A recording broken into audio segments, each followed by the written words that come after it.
নমস্কার বন্ধুরা, আমি অভি। আজকে রাতে একটি মিশনে চলেছি। স্পেশাল মিশনটা হলো ভারতীয়দের চাইনিজদের ওপর ভীষণ রাগ, কিন্তু চাইনিজ খাবারের ওপর কোনো রাগ নেই। তার উপরে আজকে বিশেষ মিশন। আজকে রাতের এই অভিযানে আমার সঙ্গে আছেন আরও 3জন স্পেশাল কমান্ডো, যাদেরকে নিয়েই আমি পাড়ি দিয়েছি আমার অভিযানে। আজকের এই অভিযানে ভারতীয় রেল আমাদের বিশেষভাবে সহযোগিতা করেছিল।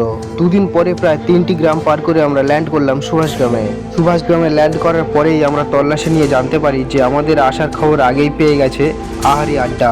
তাই দেরি না করে তার ভেতরেই প্রবেশ করলাম।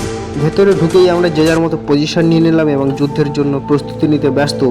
এর মাঝেই চলে এলো আমাদের বহুল প্রতীক্ষিত জনপ্রিয় সন্ত্রাসী, নাম তার চাউমিন। ওর সঙ্গে আরও একটা চাইনিজ আতঙ্কবাদী ছিল, যে দেখতে পিঠের মতো কিন্তু নাম তার মোমো। চাইনিজ এই আতঙ্কবাদীকে কিন্তু দেখতে সেই ছিল আর বেশ গন্ধও ছড়াচ্ছিল, তবু আমি কাঁটা চামচ দিয়ে ওকে আহত করে দিলাম। এরপরেই সঙ্গে সঙ্গে আমার মুখের মধ্যে চালান করে দিলাম, যাতে সেখানে বেশ কিছুক্ষণ যুদ্ধ করতে পারে।